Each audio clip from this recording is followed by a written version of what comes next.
고난 중에 하나님의 인도하심을 경험하다. 고난 중에 하나님의 인도하심을 경험하다. 이런 제목으로 하나님의 말씀을 나누도록 하겠습니다. 시편 119편의 이 말씀들을 보면 그 배경이 시편 기자가 고난 중에 있었다는 것을 우리가 좀 알 수 있습니다. 오늘 본문에도 여러분 107절을 보시면 이렇게 되어 있죠. 나의 고난이 매우 심하오니 여호와여 주의 말씀대로 나를 살아나게 하소서. 그럽니다. 지금 이제 고난이 무엇인지에 대해서 정확하게 기록하고 있지는 않지만 굉장히 심한 어려움 가운데 처해서 그 어려움 가운데 어떻게 이 어려움을 극복하는가를 기록하고 있는데, 이제 크게 시편 119편 전체가 하나님의 말씀에 대한 부분이니까요.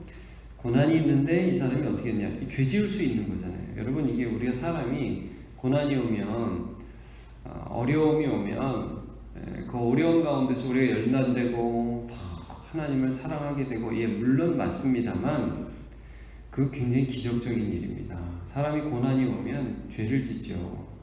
세상을 한번 생각해 보세요. 어려우면, 힘들면 그 가운데서 잘 되는 사람 물론 간혹가다 몇 있습니다만 삐뚤어지고 악한 감정을 얻게 되고 보복하는 마음을 갖게 되고, 그렇게 되는 게 보통 아닙니까? 고난 가운데 우리가 하나님의 도우심이 없이 성숙하게 단련되지 않습니다.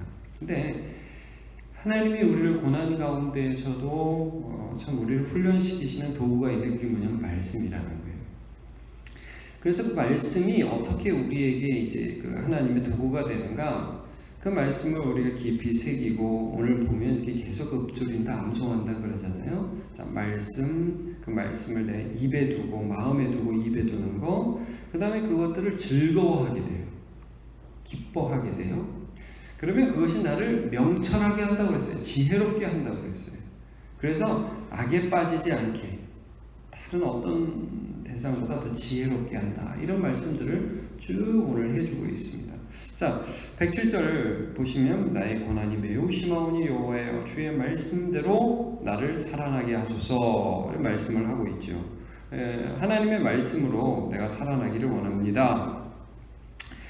8절도 보면, 108절도 보면 여호와여 구하오니 내 입이 드리는 자원제물을 받으소서. 그 다음에 주의 공의를 내게 가르쳐서.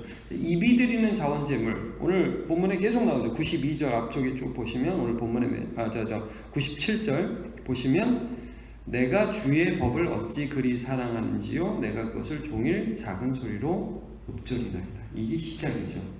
그러니까 우리가 신앙생활을 하면서 항상 이제 말씀을 듣고 그 말씀을 마음에 새기고 또 입으로 이렇게 늘 되뇌이잖아요. 하나님의 말씀을 되뇌이는데 이게 시작이라는 거예요.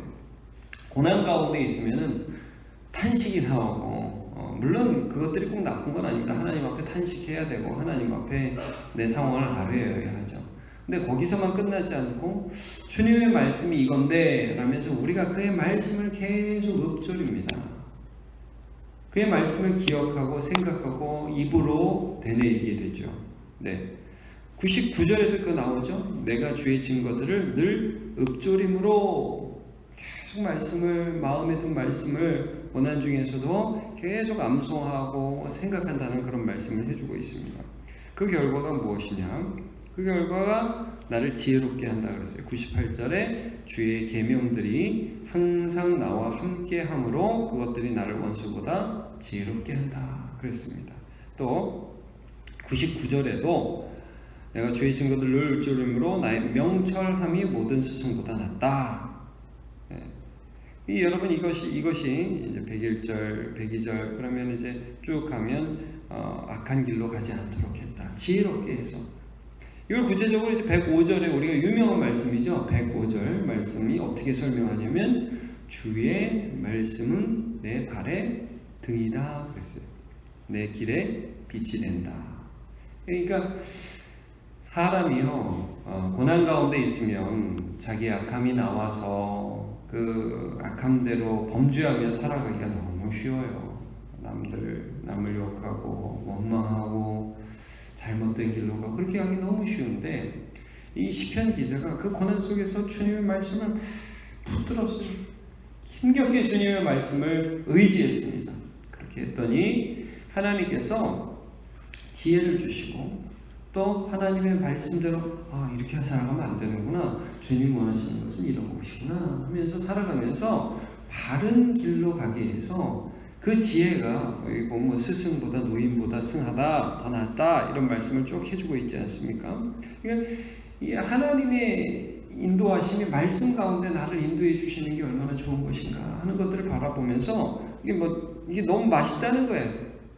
꿀보다 더 달고 아주 내 삶에 아주 깊은 맛을 더해주는 그런 하나님의 말씀이라는 것을 고백하고 있죠. 그러니까 여러분 이 시편 109편 이 부분을 보더라도 우리가 연상되는 시편이 시편 1편이잖아요. 복 있는 사람은 악인의 길을 쫓지 않는다고 했어요. 오만한 자의 길자리에 앉지 않는다고 했어요. 그 다음 2절에 뭐예요? 오직 여호와의 율법을 즐거워하여 주야로 그것을 묵상하는 자로다. 날마다 하나님의 말씀을 묵상하는 악인의 길, 악한 자리에 같이 앉아가지고 죄악을 즐기는 자가 아니라 하나님의 말씀을 끝까지 묵상하면서 하나님을 즐거워하는 자, 그 사람이 복된 자라고요. 그러면 그 사람은 악인의 길은 반드시 망하겠지만 여호와께서 의인의 길은 인정하신다 그러시죠. 하나님이 이 길로 가니까 인도해 주시네. 더디고 힘들고 어려운 것 같은 좁은 길이지만 하나님이 인도하시네. 여러분 우리가 말씀을 암송하다 보면, 말씀을 묵상하다 보면 느끼는 게 뭡니까? 이 말씀이, 여러분 이 성경 말씀이 우리에게 무엇을 가르쳐 줍니까? 우리 교리문답에도 보면 성경 말씀에서 우리에게 주로 가르치는 것, 소유리문답에도 이렇게 나오죠. 어떻게 하나님을 믿을 것인가?